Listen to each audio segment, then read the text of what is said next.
It's what we've all been waiting for. The fall camp has officially started, edition of the Always Irish Show.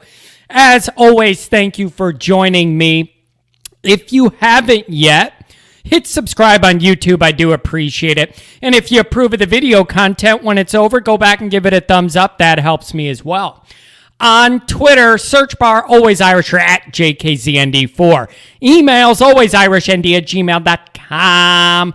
Audio only, anywhere you want me, you could get me. Merchandise link below in the description. So here we are. I felt like summer went by really quick. It is now the time we've all been waiting for. Fall camp is upon us. This means a few things. Okay, let's get these out of the way. Here's number one. You got to understand. Every fan base has to understand this, not just ours. It's sunshine and rainbows for everybody the first week of fall camp. Everybody's in a good mood. Hope springs eternal. Nobody's lost any games yet. Everybody's undefeated. So this is the time of the year, the only time of the year where everybody's in a good mood. Nobody's lost yet. I know this is not reasonable. It's never going to happen. But just once, I'd like one of these big-time coaches to get up there in their first fall camp press conference and say, listen, we just don't have the horses. It's going to be a rough year, so buckle up. Like, I know you can't do that because then the kids aren't even going to try if the coach doesn't believe them. I know all that. But it's the truth. It's the absolute truth. Yeah, just once, I think it'd be funny for a coach to say, we just don't have the horses. This is going to be rough. Same thing with the recruiting class. Get up there and say, you know what? We didn't land any of our top targets. These are the guys we got. This is what we're running with. So I know that's never going to happen. But my point is, everybody's in a good mood now. Nothing bad happened to anybody yet. So everybody's happy. Here's number two, the start of fall camp means. Yaha time is over. Okay? All the fun we were having with the image and likeness stuff and this and that and all, that's all over. It is time to get down to business. Okay? Time to get down to Notre Dame business. One thing I did see on social media over the weekend that I liked very much was Braden Lindsay said, camp starting, I'm off social media. I love that. I don't think that every kid needs to do that, but for him to be able to mute out that distraction and focus more on camp, I think that's a mature move by Braden Lindsay, and I appreciate and respect that move, okay? So that's number two. All the loosey-goosey fun we're all having all summer, that's all over. Time to get down to football business. Here's number three. As we evaluate whatever little clips of practices we see in this fall camp, number one priority is always health, health, health. Can't afford to lose a bunch of guys. What is it? I think I saw the Chicago Bears started camp last week. I think they've lost 7 offensive linemen so far to injury. I think they were all might have been, it was like 5 or 6 tackles on both sides, and they're all out. So that's just something to keep in mind. There's not much you could do about it. Bad luck, whatever. But I always just keep in mind, same thing with the blue and gold game. Health, health, health. So it's just great to see those actual football clips again on my Twitter feed. I love it. So today, I want to go over some of these position groups, how I think they're shaping up and looking as we open up camp, and see what we have where and what we need from who to get this where we want it to be. In this regard, I think it's actually setting up to be a pretty exciting year because there's lots of change on the Notre Dame roster.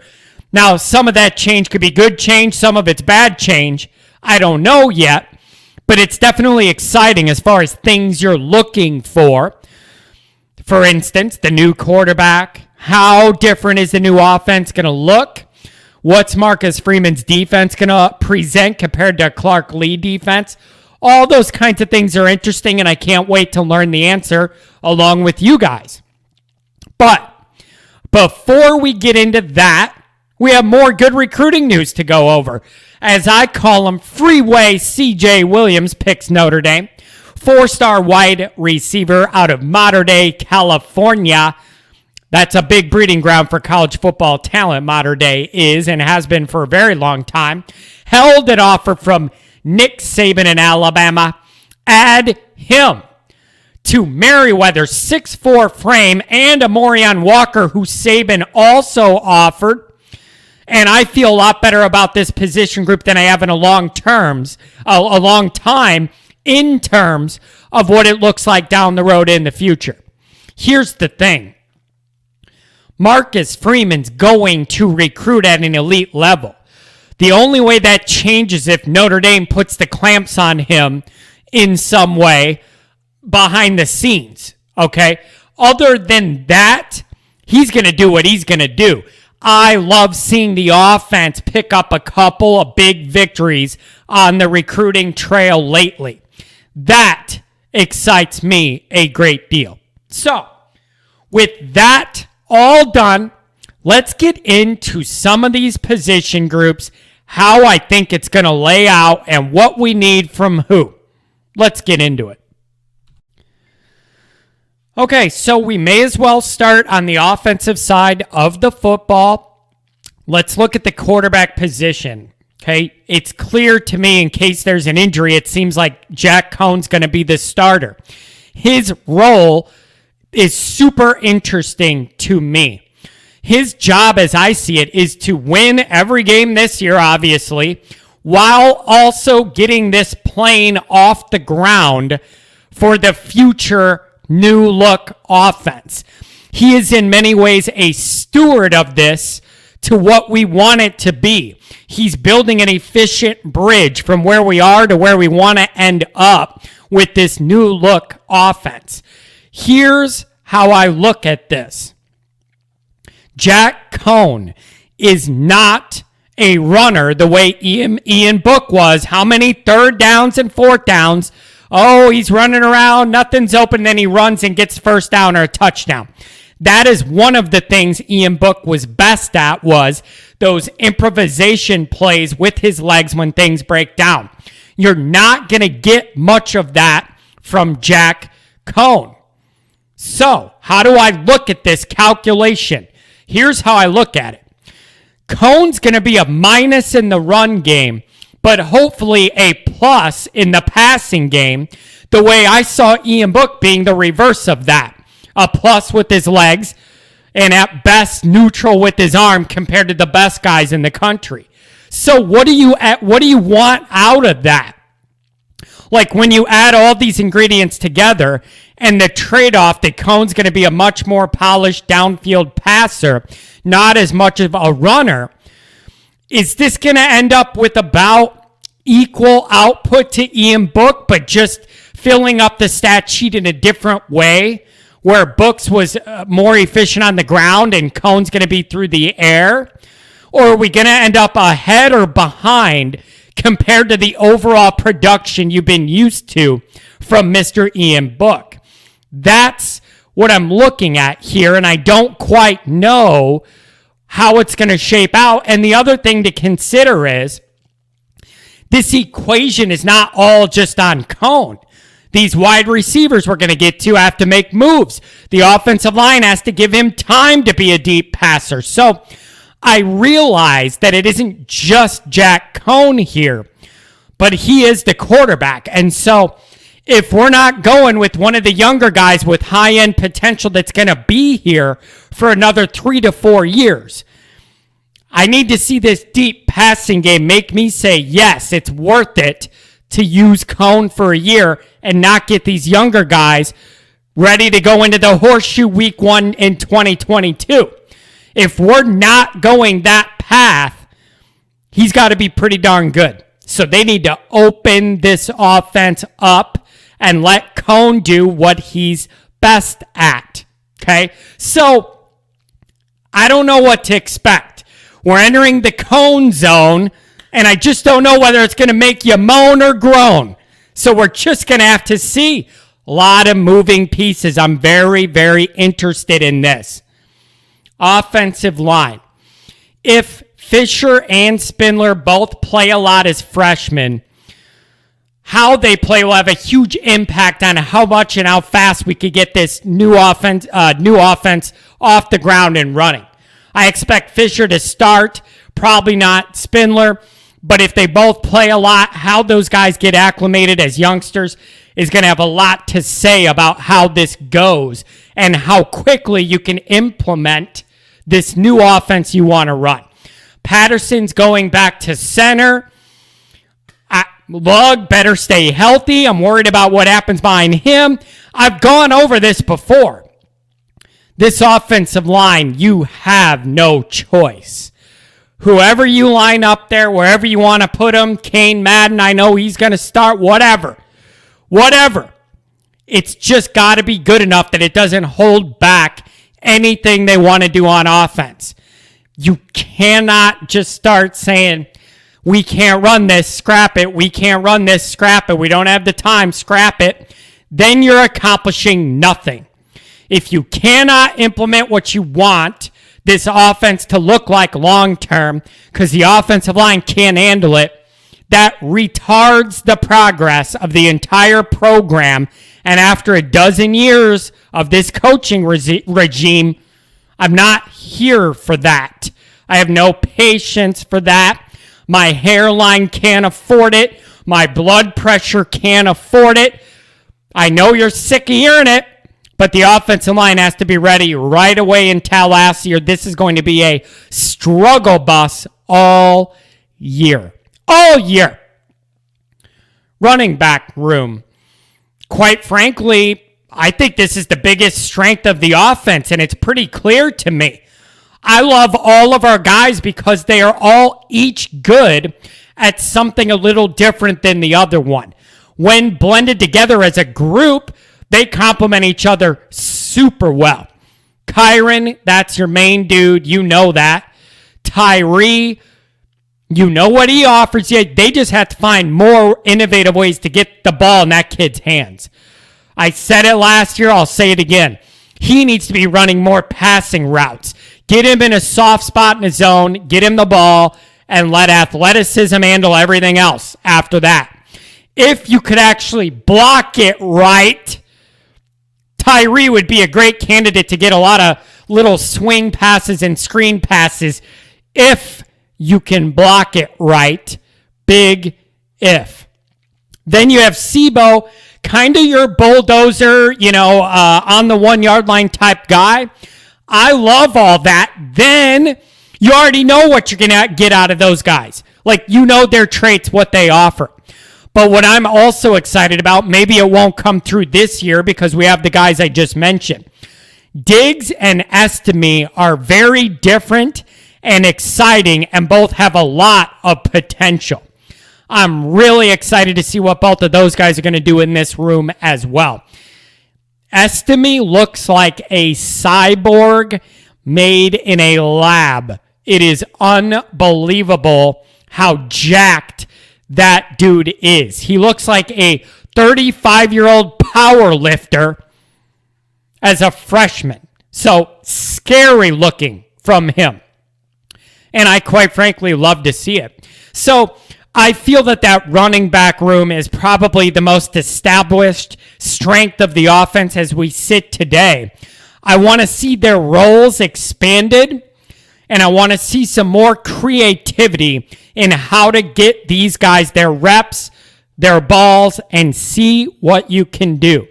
Find creative ways to get all these guys involved. They can all play a role, all have a niche that could all add up to be a winning effort. Okay? Tight end. Mayer, you know that he's a dude. I want more electric north-south routes with Mayer. He's capable of it. He has the wheels for it, and he has the hands for it. Get him more north-south down the seam like you did Tyler Eifert. Run him down the seam, not all these drag routes to the sideline. You could use him more aggressively in more open field. I want to see that. Use the attention defenses are going to give to him as an advantage for other guys like George Takix to be able to make plays away from the side where Mayer is. Using multiple tight ends, you could do that. Or use one of them to block. There's a lot you could do when you have multiple tight ends that have multiple skill sets that can overlap. So use this. This could be a real strength of the offense as well. If these other guys behind Mayer step up and then defenses have to worry about more than one tight end, especially receiving tight ends from Notre Dame. That's a dangerous presentation to give to a defense, and I like it. Wide receiver. Now, this may be a cop-out. You could tell me you think it's a cop-out, but I need every single person in this wide receiver room to man up and prove something. Currently, as I sit here today, I'd say our most established and trusted wide receiver is Avery Davis, a former quarterback recruit. Think about that. It's actually quite amazing what Notre Dame's been able to accomplish the last few years without a reliable receiving core, or when you did have them, I don't think they were used the best. With like Claypool and Boykin, I just don't think we could get them the ball enough when we had those guys. They were awesome, but I don't feel like we did enough with them. That's my problem, okay? So everybody has a point to prove here.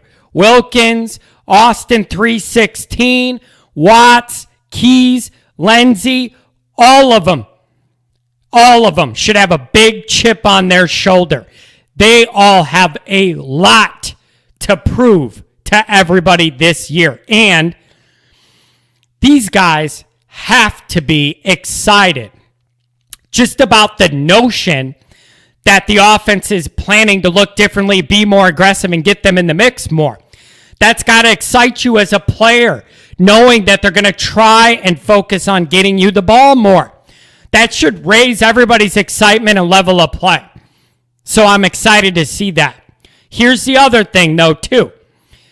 Colsey and Lorenzo Styles are two guys that could really bolster this group.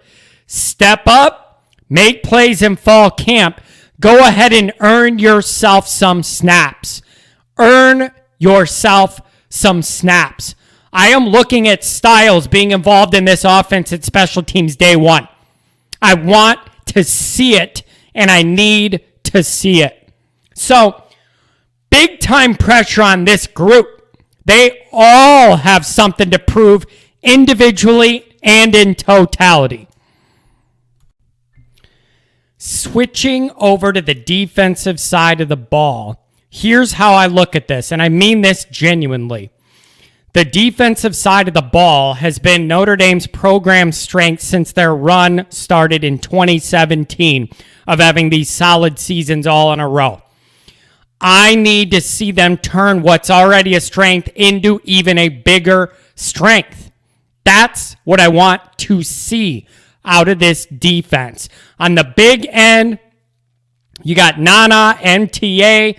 I'm also looking for Justin Ademiola to step up and really bolster this group that I feel pretty good about. Viper end, I'm going to be honest with you guys. Foskey and Botello may be the two guys on this defense, other than Hamilton. I don't even think he counts. That goes without saying. Foskey and Botello may be the two guys I'm most excited about seeing in this entire defense because they are killers. They are killers. Whether it's been special teams or in on defense, when they hit, it sounds different. Those are naturally mean guys that want to inflict damage, and you need them on any defense that's going to be good, and I love it. But those two stick right out in my head as the two guys I'm looking to see the most out of. Every time there's contact, you're going to hear it, and somebody's going to feel it. And the other thing is, the last week or so, a lot of people were nervous about Botelho's availability. Coach Kelly said he's in the clear, good enough for me. Go knock somebody's head off. D tackle. Who wants the snaps? I want to see some of this. Mills, Rubio, Jason Ademiola, jump in. Let's go. Want to see it. Jump in. Let's go. Nose, you have Heinisch, your workhorse. Okay? Listen, anytime you're in a situation where Lacey's your third string nose, that's a really deep position group. And that's kind of what we're looking at here. So anytime that's the case and Lacey's your third guy here, I feel pretty good. Looking at the Will Simon Leofau, I like it. The Mike, Drew White, Bo Bauer, I like it. Rover, Kaiser, Paul Moala, can Prince Collie have an early impact? Okay? That's what I want to know. I think there's enough diversified skill sets in this linebacker core that they could shuffle and do what they need to figure out what pieces they need in place for where they're at on the field and what's going on with the offense you're trying to counter. I think there's enough versatility there for this year that they can shuffle some guys in and out and kind of figure out, here's what we're being presented with the offense, here's what we need to run out there. So I think they can figure all of that out. And I think they have enough talent that they can make it work. But the front seven from this defense, I feel pretty good about. I just do. I feel pretty good about it. So here we go. The secondary. The always Irish, always burning question about the Notre Dame defense. Safety. Kyle is Kyle. The only problem I have with Kyle is that I need three of them, not one of them. That's the only problem I have with Kyle Hamilton. I need three of his bodies. Griffith, going to the other side, almost left Notre Dame. He was in the portal. They got him to come back, pull his name out of the portal for a reason. If you're going to make that commitment, come back, claim your spot, make plays. DJ Brown in the mix. The staff likes him. Let's see it. Kari G, the young kid. Does he have any chance at all? Give him a look as a freshman. If for no other, I'm not saying you have to play him right away. Give him a look as a freshman for no other reason than to put some pressure on the older guys. Okay, field corner. Clarence Lewis. Little up and down last year, finding his footing. I think that's a guy that Notre Dame's relying on to take a big step forward. Tariq Bracy, up and down. Let Philip Riley get in the mix. Wouldn't bother me at all if he did. Boundary corner. You better have a lot of heart when your name's Hart because they're counting on him. You have heart and then no experience behind him here. That makes me nervous. That's thin. That's thin. You have Hart, who himself doesn't have a ton of experience, and then nothing behind him. That makes me a little nervous. This secondary is where it really gets to me into who wants snaps territory.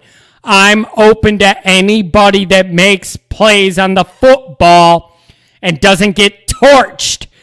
I don't care how old you are, how many years you've been in the program.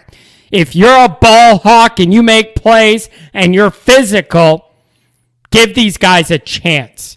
Give these guys a chance to play. Special teams, here's the deal.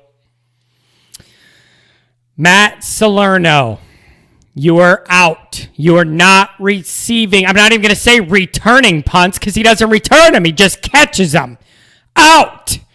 Unless it's the end of the game and you need to catch it and kneel down and win the game, he's out. Tyree, Lindsey, Styles, Watts, somebody fast, anybody fast. Give me some action on these kicks and punts.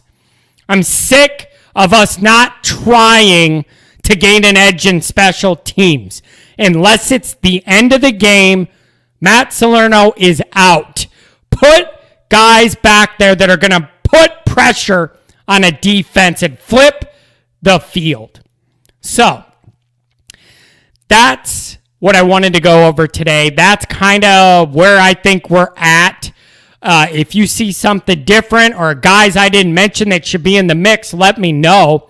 But that's just kind of my initial feel of this as we start camp. I'm definitely open to the idea that there's every time you're in fall camp, there's guys that rise and fall and make moves and get some hype. Totally open to that. Let's see who's ready to play on the big stage down in Tallahassee. Good night.